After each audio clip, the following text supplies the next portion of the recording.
tell you that I'm Nico Beute, who has been working at this institution for about 50 years. I left the institution about a year ago, working for many years at the Cape Technicon, and after that at the Cape Peninsula University of Technology.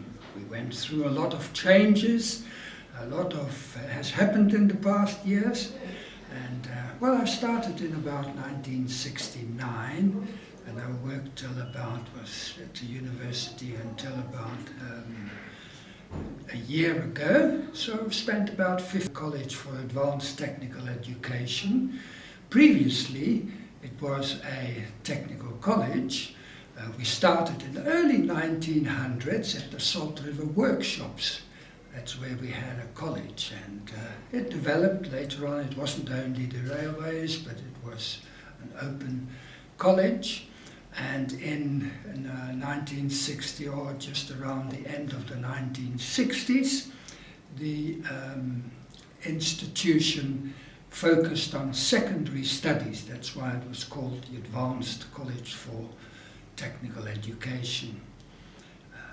We went through challenging times then, and exciting times when change came along.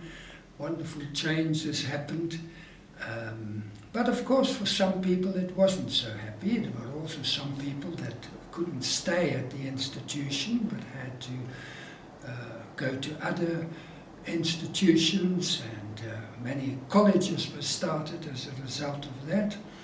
And so there were some studies that we didn't continue, and through the years we've had pharmacy, for example, which we haven't got anymore, and many other branches as well. I remember hairdressing, I remember printing, and then at various times institutions were joined to us. I can think of the General Beute Marine College, which was maritime studies, which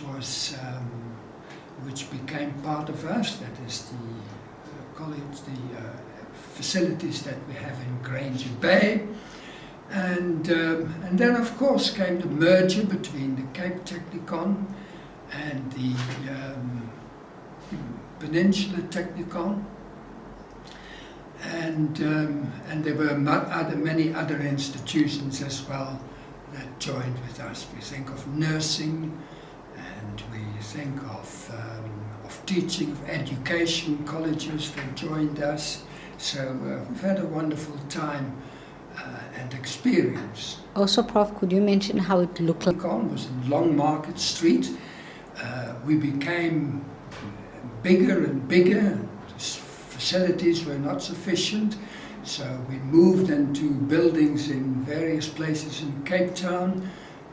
We had a campus in Ruland Street, we had a campus in Breer Street, we had a campus on the foreshore somewhere, we had a campus in Claremont, we had a campus in Wingfield, all over the place where we were. And so that changed, and the physical spaces that we occupied became very varied, and I must say it was difficult with all the different venues that we had, and people having to move from venue to venue, which became difficult.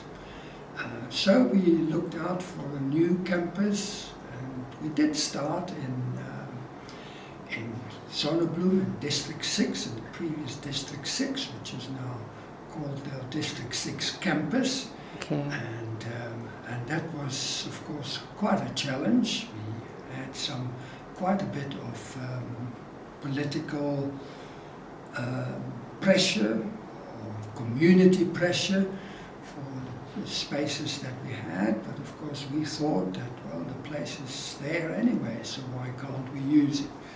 So then we had a new campus, and we all moved to the new campus, and that was a wonderful experience to move to a new building and a new campus. So that then became the Cape Technicon, and then came the time of the merging of universities, and So that's when the Cape Technikon and Peninsula Technikon became the Cape Peninsula University of Technology. Wonderful time that we had joining, and lots of discussions, and the staff of the various of the two institutions joining and working together. So that was a wonderful opportunity as well. And then, of course, there were many other institutions that also joined us. We think of the teaching colleges, and we think of the nursing profession, and so we've had lots of changes and then, of course, the university. So now we've got to do research, and that was right from the start. We wanted to be involved in the research, and that, of course, became something which was quite a challenge for some staff members, and other staff members excelled in doing it. And if we think of where we are today and what we are doing today, then we can really be proud of ourselves. And if we look at our students, where they are, and what they're doing, and the positions that they hold, then we can be proud of what we have done and what we have achieved.